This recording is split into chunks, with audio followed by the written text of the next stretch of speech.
I would like to start the ceremony by quoting Ghalib.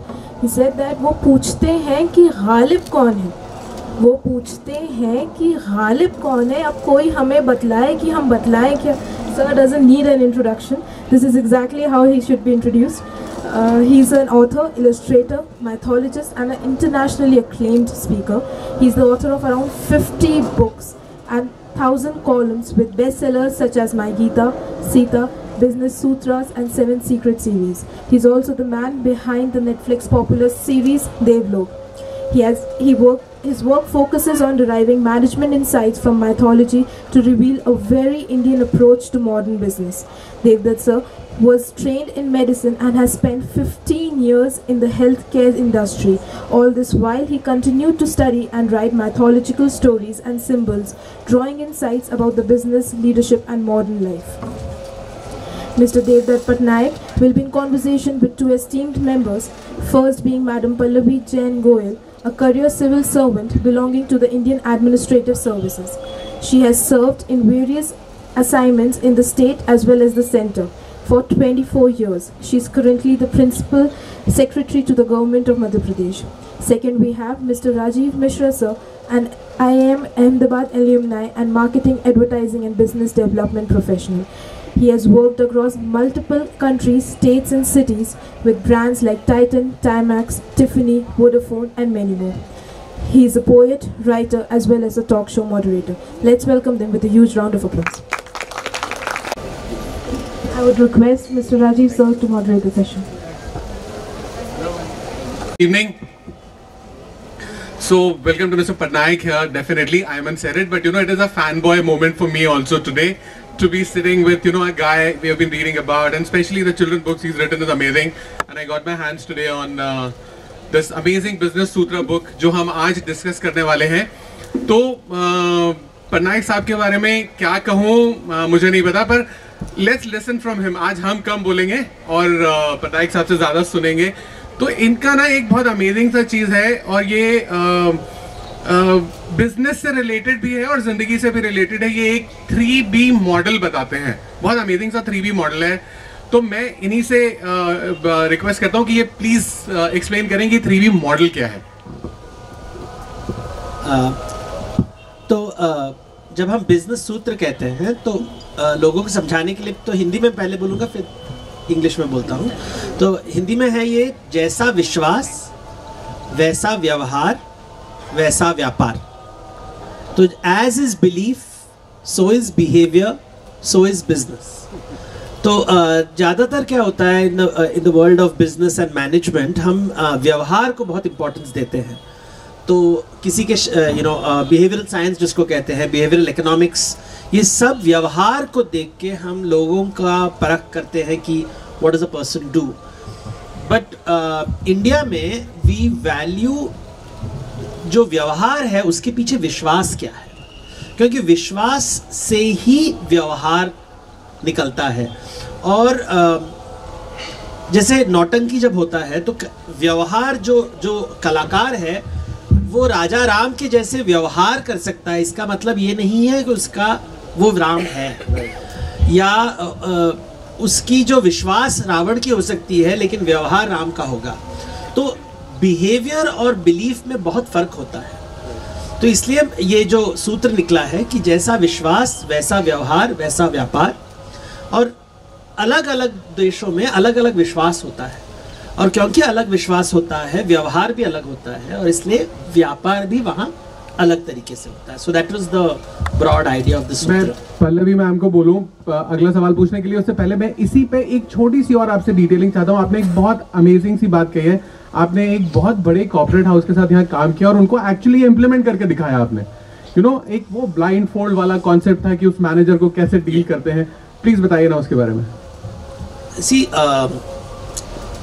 जब आप किसी को प्रमोशन देते हो तो आज क्या होता है कि ईमेल आ जाता है कि आपको प्रमोशन मिल गया, लेकिन इससे मानसिक स्थिति में कोई परिवर्तन नहीं आ रहा है. आपको नहीं लगता है कि आपको कोई एक बड़ा पोजीशन मिला है. तो पहले ज़माने में क्या होता था, अगर जैसे आर्मी में अगर आपको एक बड़ा दर्जा मिलता है तो एक सेरेमनी होती है, कोई मेडल लगाता है, म्यूजिक बजता है, बैंड बजता है.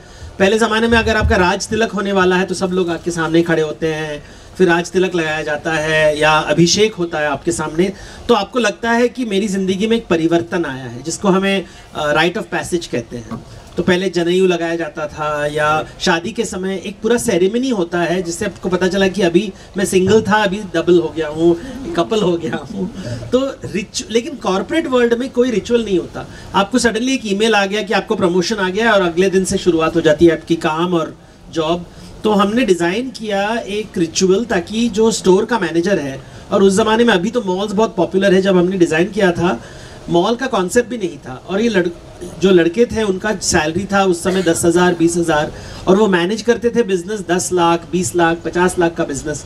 तो उनको उनका रोल का ग्रेविटी पता नहीं चलता था कि मेरे वजह से 100 लोगों की नौकरी is dependent on my work, मेरे वजह से इतना टर्नओवर हो रहा है, मैं इतना कैश मैनेज कर रहा हूँ।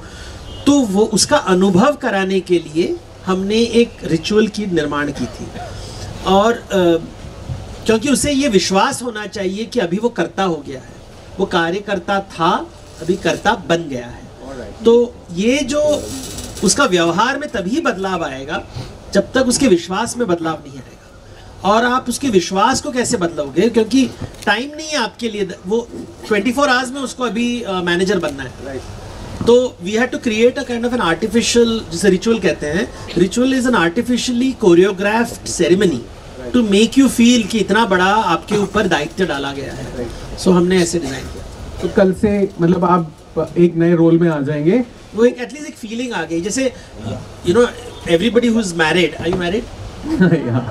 कितना टाइम लगा था आपको लगने के लिए नॉट सिंगल? 24 आवर्स में तो नहीं होता है ना? मुझे अभी भी नहीं है। Sorry. So that is the trouble, right?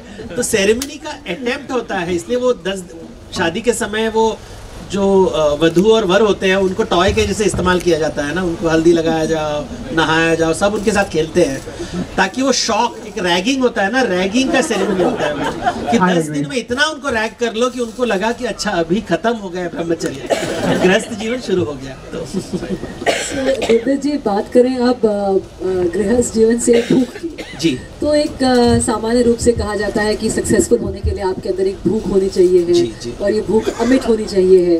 And now in your works you've spoken about imagination, yes, and how imagination can expand and after some time even overcome hunger in some sense. जी।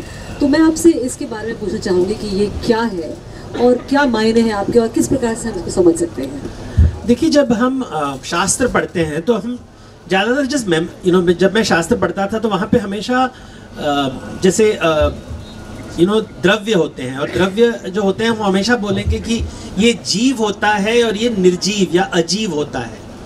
तो जो अजीव है, that which is not alive, और जीव that which is alive, इन दोनों के बीच में अगर हम पूछें कि फ़र्क क्या है, what is the difference between a non living thing and a living organism, और केवल एक चीज़ है, वो है भूख। जो जीवित प्राणी होता है उसे भूख लगती है, तो इसलिए जो पेड़ वहाँ पे खड़ा हुआ है हमें पता है वो जीवित है, क्योंकि इट इज़ हंग्री, वो सनलाइट की तरफ जा रहा है, पानी की तरफ जा रहा है, न्यूट्रिएंट्स की तरफ जाता है। लेकिन अगर हम एक पत्थर रख दें उसके बगल में, जैसे मंदिर में हम पत्थर की मूर्ति होती है, उसे भूख नहीं लगती, हम उसे भोग चढ़ाते हैं लेकिन उसे भूख नहीं लगती। लेकिन अगर बाहर एक छोटी सी तुलसी का पेड़ रखा जाए तो हमें वहाँ पे भूख दिखाई देता है। इसलिए घर में हमेशा तुलसी का पेड़ रखा जाता है, ये दिखाने के लिए कि घर का काम लोगों की भूख मिटाने के लिए होता है। तो भूख को हम ज़्यादा वैल्यू नहीं देते। We don't realise that all existence is on hunger. But जो मनुष्य है उसमें एक कैपेबिलिटी है, दो कैपेबिलिटीज इनफैक्ट। एक तो हमारी भूख मिटती नहीं है। जो शेर होता है वो हिरन को खाने के पश्चात उसकी भूख मिट जाती है कुछ समय के लिए, वो कुछ नहीं करता है, वो एक जगह बैठ जाता है शांति से, जब तक उसे वापस भूख नहीं लगेगा तब तक उस जगह से वो हिलता नहीं। मनुष्य का है कि खाते समय भी दूसरे भूख के बारे में सोचता है। तो कल क्या खाऊंगा, 10 दिन के बाद क्या खाऊंगा, 50 दिन के बाद खाऊंगा, मेरे बच्चे क्या खाएंगे, उनके बच्चे क्या खाएंगे। तो हम इसलिए हम कहते हैं हमारा भूख अनंत है, तो कभी ये इसका संतोष कभी नहीं हो सकता है। और हमने इसको एक गुड क्वालिटी भी बना दिया है, जो आज मॉडर्न कैपिटलिस्ट सोसाइटी जिसको कहते हैं, जहाँ पे संतोष होना बुरा है। असंतोष को ही हमने एक वैल्यू बना लिया, जीवित रखते हैं कि जब, इसलिए you know I make very famous book, she has written it but I make fun of it, stay hungry stay foolish. मतलब हमेशा भूखे रहो, मतलब 50 साल नौकरी करने के बाद भी भूखे रहो। कितनी दुख भरी कहानी होगी ना जब आप इतने बड़े श्रीमंत को मिलते हैं, और मैं मिलता भी हूँ उनसे, आप इतने बड़े लीडर्स को मिलते हैं, इतने बड़े श्रीमंत को मिलते हैं, उनके पास करोड़ों का धन है, वो 10-20 साल पॉलिटिक्स में सक्सेसफुल हुए हैं, लेकिन अभी भी दुखी हैं कि अगले साल का इलेक्शन नहीं जीतूंगा, या अगले साल मुझे 50 करोड़ नहीं मिलेंगे। तो वो दुख भरी जिंदगी has become life because humans can imagine hunger. That's one side. The other side is you and I can imagine other people's hunger. हमें सहानुभूति हो सकती है दूसरे की तरफ, जिससे भूख है कि उसे भूख लगा है तो उसको खाना परोसो। मनुष्य केवल एकमात्र प्राणी है जो खाना परोसता है। जानवरों में केवल अपने बच्चों के लिए वो खाना परोसते हैं, और वो भी परोसते नहीं है, वो दे देते हैं उसके मुंह के अंदर, और वो भी पक्षियों में for a small period of time, not for a large period of time. But we are the only creatures that we can feed. तो ये मूल तत्व है शास्त्रों का कि मैं खा सकता हूं और मैं खिला सकता हूं। जब मेरे सामने खाना है तो मैं पहले किसके बारे में सोच रहा हूं, मेरे भूख के बारे में या सामने वाले की भूख के बारे में। इसलिए हमारे यहाँ जब खाना परोसा जाता है और कोई सामने है, हम हमेशा कहेंगे कि आपको भूख लगा है, it is considered bad manners if you don't serve. But if you go to many parts of the world, they don't think that's necessary. A gender angle to that as well, but let's let that. Yeah, it's a gender. Yes, see, it's gone to the point that think of other people's hunger and don't think of your own hunger. So that has now been glamorized. So दूसरों को खाना खिलाना और अपने आप को खाना खिलाने के बीच में ही पूरी संस्कृति बैठी हुई है। और ये एक बात से आप पूरी दुनिया को समझा सकते हो। You can explain any philosophy in the world, you can explain anything कि what is your attitude towards hunger, and इससे सब कुछ पता। तो दैट इज द फॉर्मेट। तो जब मैं कहता हूँ कि जब आप विश्वास की बात मैंने की थी, तो आपका विश्वास क्या है? मेरा विश्वास है कि पूरी जिंदगी मुझे अपनी भूख मिटानी है, तो मेरा व्यवहार एक प्रकार का होगा, मेरा व्यापार एक प्रकार का होगा। अगर मेरा विश्वास है कि नहीं, मुझे दूसरों की भूख भी मिटानी है, तो फिर मेरा व्यवहार अलग होगा, मेरा व्यापार अलग होगा। तो when people talk about corporate social responsibility, इसका मतलब है कि जब तक मैंने एक पॉलिसी नहीं बनाई, तब तक मुझे ये नहीं लगा कि दूसरों के भूख के बारे में मुझे सोचना चाहिए। एक पॉलिसी ने फोर्स किया है, मतलब मुझे नहीं देखना है दूसरों के बारे में। And this is at very different levels. अगर आप फैमिली कंपनीज में जाएं तो one of the biggest, I work with a lot of family owned companies, जो मालिक होता है, करता होता है, he'll be 70 years old, लेकिन गद्दी नहीं छोड़ेगा। और उसके जो 50 साल के बेटे हैं वो बोलते हैं कि पापा कब मरेंगे, कि जब पापा मरेंगे तो मुझे, तो पिताजी अपनी भूख मिटा, वो नहीं, गद्दी नहीं छोड़ेंगे, मतलब उनका भूख अब तक तृप्त नहीं हुआ। So tript, to be tript is considered bad, and that is unfortunately the society that we live in. तो वो जाएंगे गुरुजी के पास, लेकिन तृप्त नहीं होंगे। पर इसकी जड़ जो है, जो मैंने पढ़ी, और ये प्लीज मेरा हो सकता है मैंने गलत समझा हो, इसकी जड़ वो है कि माता दुर्गा जो है वो है, क्योंकि है ना, उन्होंने, शिवजी ने तो कहा यार मैंने तो संन्यास ले लिया, मुझे कुछ नहीं चाहिए, पर माता ने उनके पास जाके कहा कि भैया तुमने तो शिव पी के सुख हो गए, लेकिन बाकी सबको थोड़ी शिव पी के, वो पॉइजन पी के, विष पी के काम चलेगा। तो ये शुरुआत वहां से हुई। आपने कुछ एक्सप्लेन किया है इसके बारे में? जब हम पुराण में देखते हैं तो जैसे मैंने कहा कि उपनिषद में केवल अन्न के माध्यम से उन्होंने पूरी शास्त्र को समझाते हैं। सो दे एक्सप्लेन। इसलिए अगर आप मंदिर में भी जाते हैं तो बोलते हैं पहले भोग चढ़ाओ। अगर आप भोग क्यों चढ़ाते हैं? क्योंकि ये याद दिलाने के लिए कि भगवान को भी भूख लगती है, और आप वहाँ जाके प्रसाद मांगते हो ये याद दिलाने के लिए कि आपको भी भूख लगी है। आप भोग इसलिए खिला रहे हो कि आप रियली कि आप मुझे प्रसाद दो। आप वहाँ गए हो प्रसाद के लिए, लेकिन लेके जाते हो भोग, तो नैवेद्य भोग बनता है, भोग से ही प्रसाद निकलता है। तो ये एक साइकिल होता है। तो ये बातें पुराणों में कैसे समझाई गई है कि अगर आप माउंट कैलाश कैलाश का जो वर्णन होता है, शिव जी का जो वर्णन किया गया है, तो mount Kailash is a mountain of stone covered with snow. वहां पे वनस्पति नहीं है, राइट। जहाँ पे वनस्पति नहीं है मतलब वहाँ अन्न नहीं है, राइट।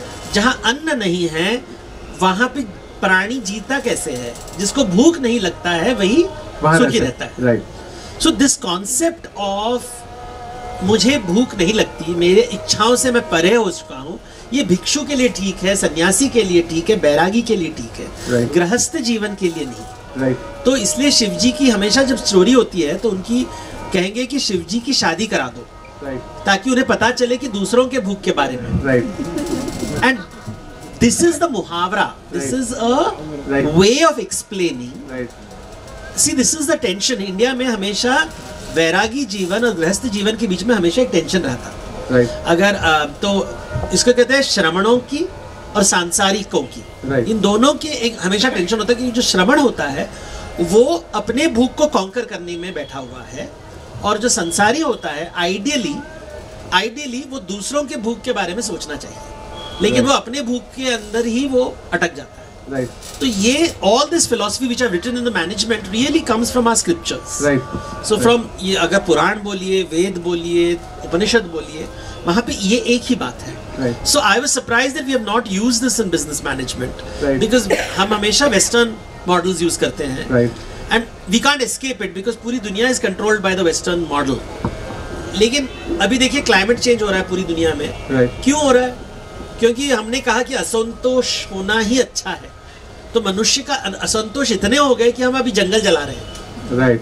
एंड नाउ प्रकृति में इतना टेंशन आ गया है कि हमारी भूख ने प्रकृति को जला दिया, राइट। और फिर हम ही भूखे रहेंगे। So this is the consequence right. Of uncontrolled greed Right. which has been institutionalized and grammarized in our business institutes Right. and governments. Right. So I think ये एक समय है हमको रिफ्लेक्ट करने के लिए कि भैया at least at a personal level हम क्या कर सकते हैं। Right. You know, in traditional Indian society, you're supposed to stop working after 50. Right. After 50, you have to enable others to work. Till 50, you work for yourself. Right. After 50, you have to work for others. Right. And after 75, you should die. Basically. Right. Very Yes, clear. right. Basically, prepare to die, not die. Right. 25 years are given for you to die slowly. Right. So, हाँ, इसलिए तो संन्यास आश्रम का मतलब है prepare to die. Right. पहले इसमें एक चीज, आप है ना एक मार्केटिंग का बहुत अच्छा इसमें एग्जांपल देते हो और एक डिलेमा भी बताते हो कि जब लक्ष्मी है तो सरस्वती नहीं है और सरस्वती है तो लक्ष्मी नहीं है। You explain that beautifully. Please share this with You just ask one. Okay. Sorry. Go ahead. I mean, if you want to do that, so Uh-huh. briefly I'll come to the organizational structure. Yeah. So, no, because it's a break from the topic. Sorry.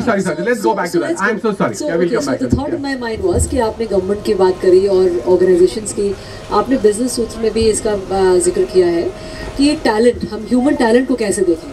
तो business organisation है, छोटी family firm है, शुरुआत में easy है कि एक multitasking एक व्यक्ति करेगा, द गेन्स आर शेयर्ड। लेकिन जैसे जैसे ऑर्गेनाइजेशंस बड़ी होती हैं तो हम टैलेंट को लॉयल्टी के रूप, मतलब टैलेंट वर्सेस लॉयल्टी, क्या इसमें एक कोई तनाव है? And how do organisations as they get bigger they deal with this, different from Western construct, more towards a more Indian construct of running your business with loyalty. See, the West is very good at institution creation.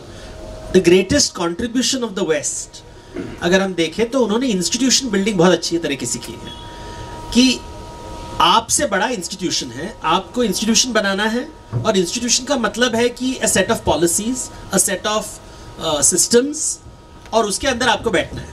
तो and they are very good at it. I mean, they're unbelievably good at it. और उसका secret ये है कि talent management, कि आपको ये decide करना है एंड बेसिकली कि कब वानप्रस्थ लेना है, when do you withdraw and let someone else take over. तो जैसे रामायण में दशरथ जब राम जी की शादी होती है तो इमीडिएटली बोलते हैं भी मेरा वानप्रस्थ का समय आ गया। वो है अयोध्या कांड की शुरुआत वहीं से शुरू होती है। जब राम जी की विवाह हो चुका और वो वर वधू के साथ घर आए हैं तो राम जी दशरथ कहते हैं कि अभी time to retire, which means the next generation is ready. इसी को आप कंपेयर कीजिए महाभारत के साथ। भीष्म भी कुलपति हैं, लेकिन वो कह रहे हैं कि next generation is never ready. उनके बच्चे, शादी हो गया, बच्चे हो गए, बच्चों के बच्चे हो गए, लेकिन भीष्म गद्दी छोड़ने को तैयार नहीं है, क्योंकि नथिंग इज परफेक्ट। वो बोल रहे जब सब कुछ परफेक्ट हो जाएगा तब मैं जाऊं, क्योंकि उनके पास इच्छा मृत्यु का वरदान है। और कृष्ण कहते हैं कि ये परफेक्शन तो कभी आएगा नहीं, तो इन्हें तीर से मार के उनको जमीन पे से बांध के रखते हैं कि दुनिया आगे बढ़ेगी, छोड़ो गद्दी छोड़ो। So talent management is very closely related to realising कि मेरा एक एक्सपायरी डेट है। ये लोगों को युधिष्ठिर भी कहता है कि what is the greatest wonder in the world, कि रोज लोग मर रहे हैं, कि सब जगह मृत्यु है, लेकिन मुझे लगता है मैं अमर हूं। This is the biggest problem of institutional building, because family business में क्या होता है, जो करता होता है वो बिजनेस बना देता है, and is usually very talented. Normally जो करते हैं बिजनेस, शुरुआत जो करते हैं, उनके पास बहुत टैलेंट होता है और उनके बच्चे आ जाते हैं। अभी आप देखिए जितने भी बड़े बड़े पॉलिटिशियंस हैं, एक्टर्स हैं, उनके बच्चे वो क्वालिटी के नहीं है ना। तो लेकिन क्या करें, पुत्र मोह होता है।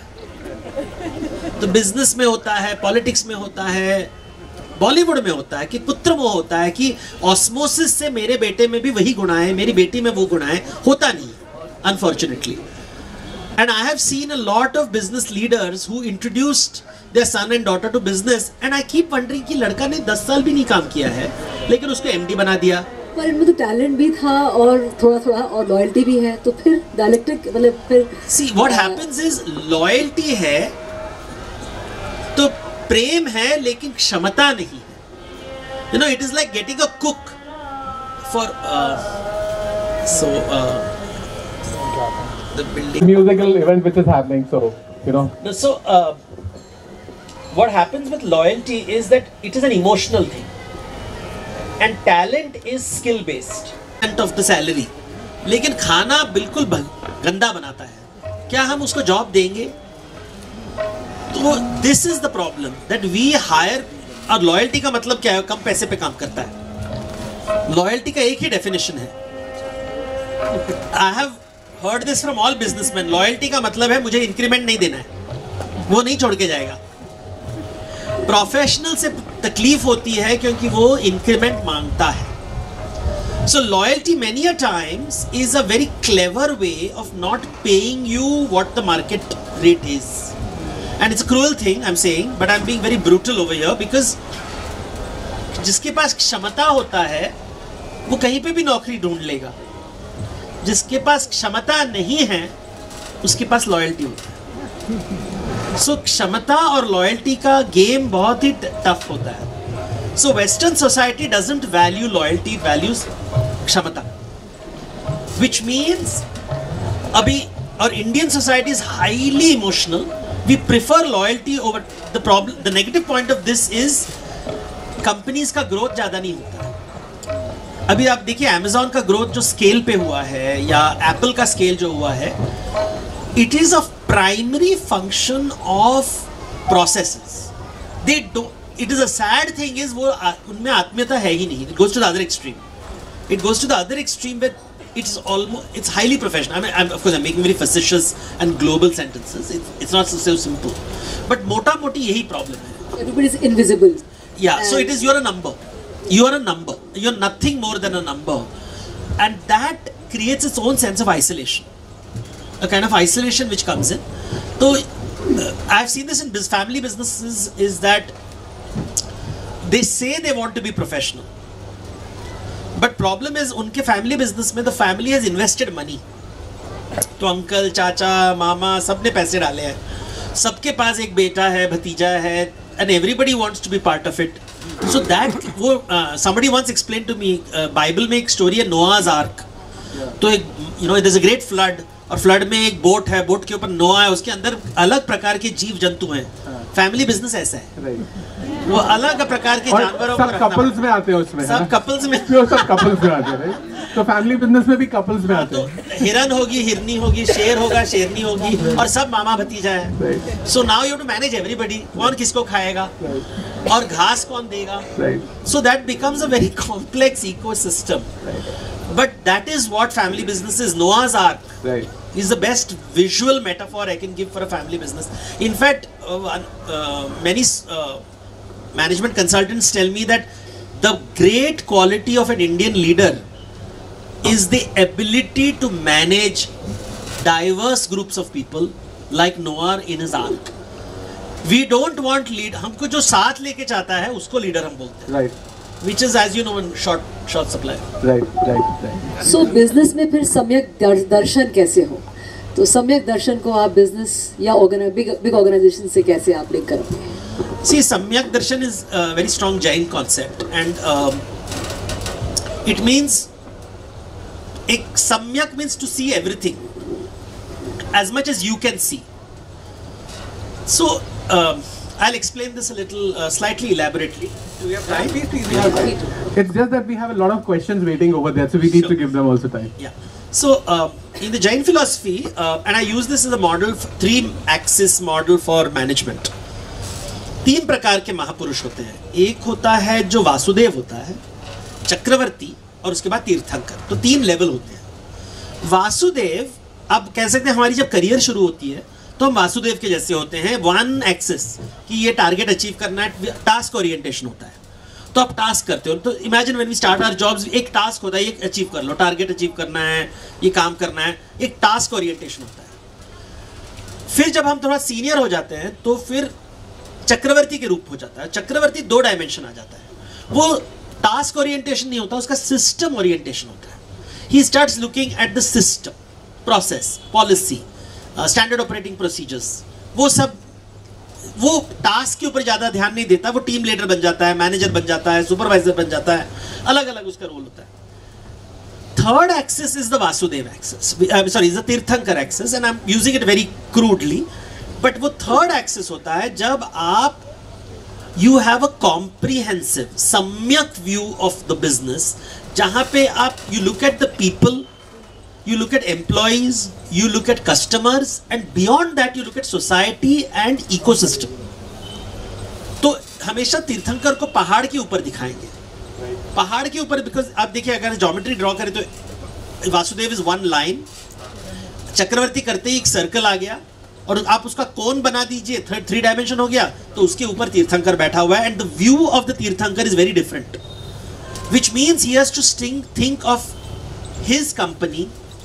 his company as part of an industry, the industry as part of society, society as part of ecosystem. ये सोच को सम्यक दर्शन कहते हैं. So you start what we call being a statesman, and this is what really a chairman or a board of directors have to do. Unfortunately, the board of directors I have seen, they are still at Vasudev level.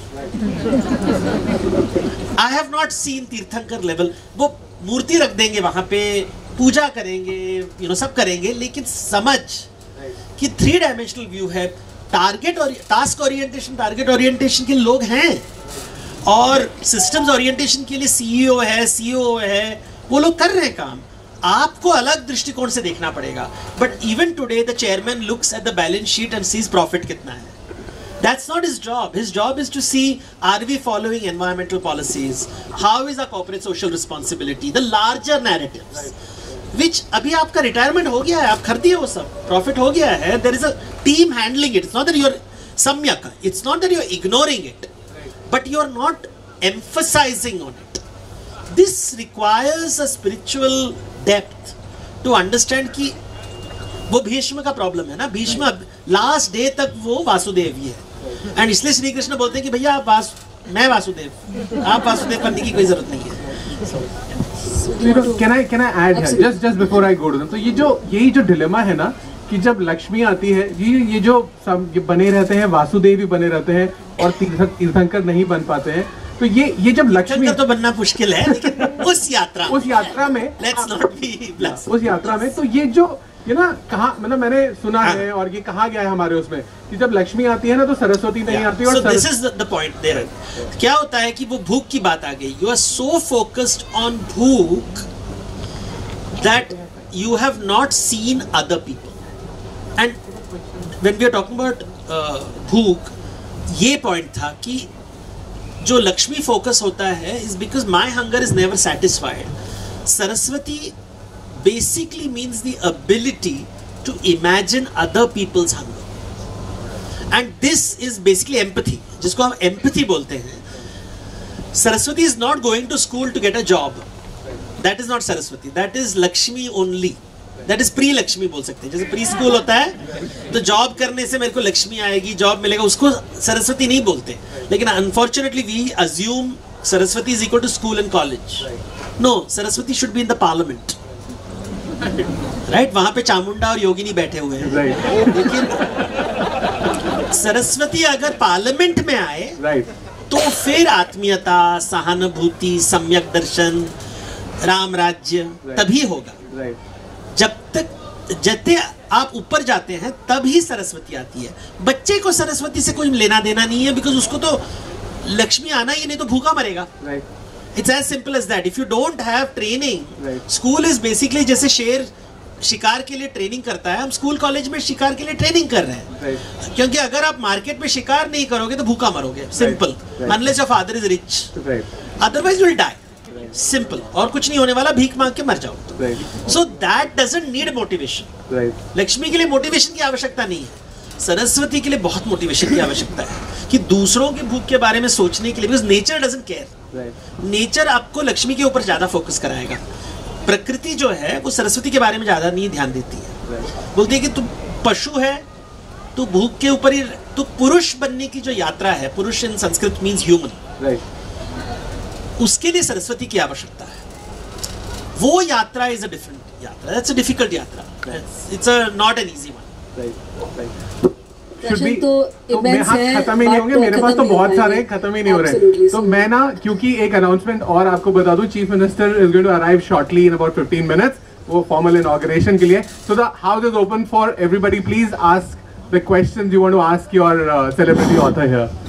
नमस्कार. आते हैं दैनिक भास्कर में, हर Sunday को आता, वो पढ़ता हूँ. आपकी लिखी पुस्तक हनुमत पे जो है वो मेरे पास है. जी. आपने जो उदाहरण दिया कि वैराग्य में और गृहस्थ में द्वंद्व चलता है, एक उदाहरण अपने पुराणों में और पुराने उसमें राजा जनक का है. जी. राजा जनक में वैराग्य भी है, राजा जनक में गृहस्थ भी है. जी. तो एक just this is one of the thing. Second thing जो आप बता रहे हैं, सरस्वती इज सद्बुद्धि एंड ज्ञान. तो पुराने ज़माने जो व्यापारी होता था तो उसके बच्चे 8वीं तक पढ़ करके वही करते थे, लेकिन वो करोड़पति लखपति हो जाते थे. और जो पढ़ा लिखा आदमी होता था तो शिक्षक हो जाता था, और इस तरह रहता था, गरीब रहता था. तो लेकिन और चाणक्य भी सरस्वती थे उनमें, लेकिन वो धनवान उस तरह से नहीं थे. पर आजकल जहाँ आप रिलायंस वगैरह में भी कोच देते हैं, प्रश्न पूछ रहे हैं, प्रश्न ज्ञान वाले भी हैं और लक्ष्मी वाले भी हैं. सरस्वती वाले में आप मिश्रा है. सर, मेरा सवाल ये है कि वाल्मीकि रामायण और बाकी की रामायण में जो लक्ष्मण रेखा का संदर्भ शायद दूसरी किसी रामायण में नहीं है, मतलब वाल्मीकि रामायण में, और बाकी रामायणों में इसका जिक्र है. इस पर थोड़ा प्रकाश डालें. देखिए, बहुत कुछ बदलता है. वाल्मीकि रामायण में लक्ष्मण रेखा नहीं है, लेकिन लोक परंपरा में लक्ष्मण रेखा है. तो ये एक विचार है. और हम आप टीवी, अगर आपके बच्चों का स्कूल में रामायण हो रहा है और वो लक्ष्मण रेखा नहीं डालेंगे तो लोगों को तकलीफ होगी. बात है कि लक्ष्मण रेखा है कि नहीं है वो इंपॉर्टेंट नहीं, उसका विचार का मतलब क्या है. लक्ष्मण रेखा बनाया किसके लिए गया है? सीता के लिए या रावण के लिए? रावण के लिए बनाया गया, लेकिन लोगों ने उसको सीता के ऊपर बांध दिया है कि रावण उल्लंघन नहीं करेगा. लेकिन हमारे दिमाग में हो गया है कि सीता उल्लंघन नहीं करेगी, और यही कलयुग की शुरुआत है. सर, मैं आलोक शर्मा, एक छोटा व्यापारी हूँ, और आपसे यह प्रश्न जानना चाहता हूँ कि जो आज के समय में सबसे बड़ी समस्या मुझे लगती है कि हम किसी पर विश्वास नहीं कर रहे हैं और बहुत नेगेटिविटी फैली हुई है.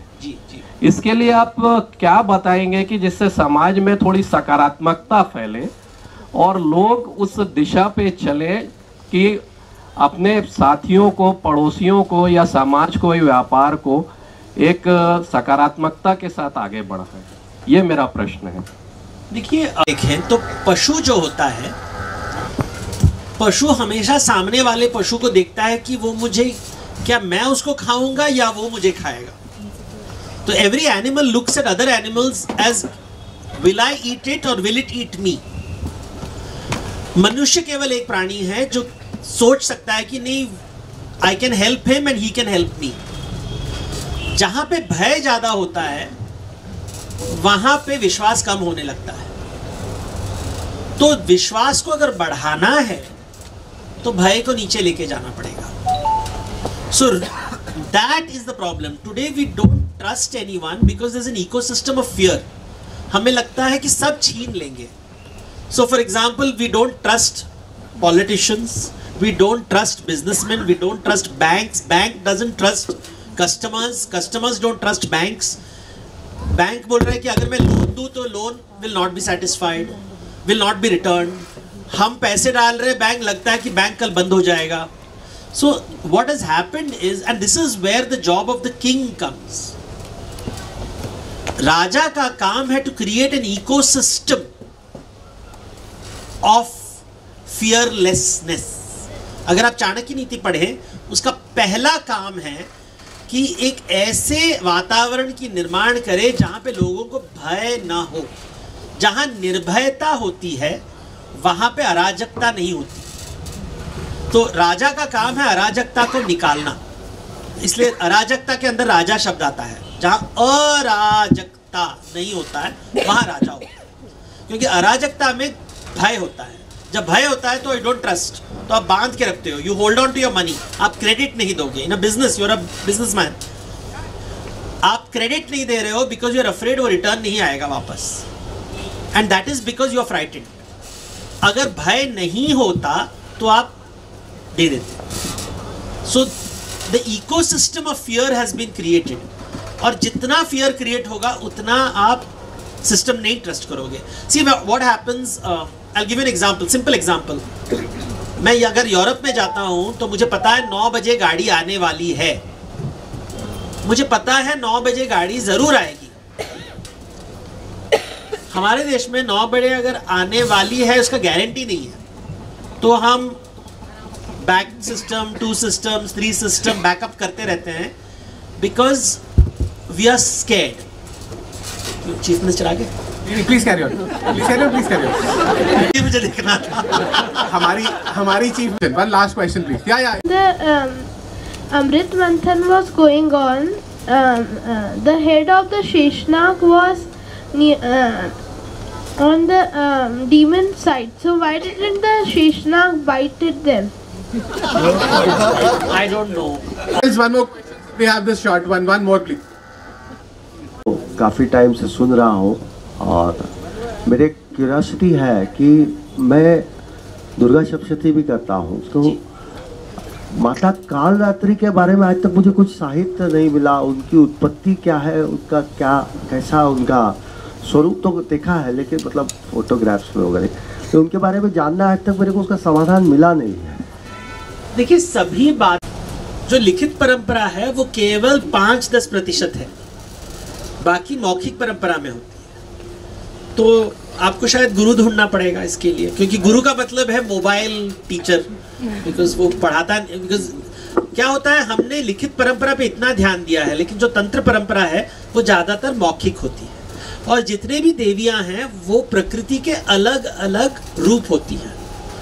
तो अगर आपको भी सीखना है कालरात्रि के बारे में, तो काली रात, जो अमावास के रात में आप जरा बैठिए कहीं पे, कालरात्रि का दर्शन जरूर हो जाएगा। क्योंकि अभी आवाज़ नहीं आई है सीएम की सायरन, कार की सायरन की, तो एक last, I think I just monopolise the mic and ask one last question. तो ये आपके जो तपस्वी राजा है, हाँ, उसकी इस तपस्या का रिटर्न ऑन इन्वेस्टमेंट क्या है? ये तपस्वी राजा कॉन्सेप्ट हनुमान चालीसा में शब्द आता है। तो ये राजा जनक के लिए कहा गया है, राजा राम के लिए कहा गया है। महाराष्ट्र में तपस्वी राजा शिवाजी को कहते हैं तपस्वी राजा। तो इसका मतलब है एक ऐसा राजा जो लक्ष्मी को लाता है लेकिन अपने पास नहीं रखता, वो दूसरों में बांटता रहता है। तो he distributes wealth, he wealth at a very large scale.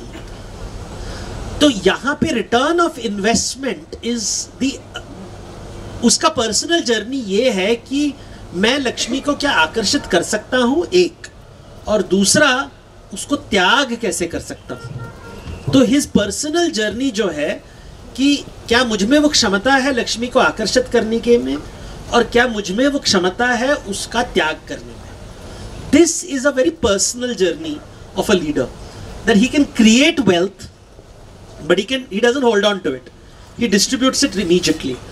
इसलिए I mean this is a temple, थोड़ा हाई लेवल, थोड़ा वैष्णव ट्रेडिशन में होता है। अगर आप श्रीनाथ जी के मंदिर में जाएं तो उनके राइट साइड में हमेशा एक भृगुपाद होता है, there is a footprint over here. उसको एक जोर से मारा गया है एक कि लक्ष्मी, उसने विष्णु ने एक दिन गलती से लक्ष्मी को अपने सीने से लगा लिया, तो भृगु ने उनको जोर से लात मारा कि राजा जो होता है अपने पास लक्ष्मी को नहीं रखता, वो आएगी और जाएगी। That is high return on investment, और वो जितना जाएगी उतना वापस आएगी, so it will keep flowing. तो ये जो फ्लो की बात होती है वेल्थ की, this is what this concept is.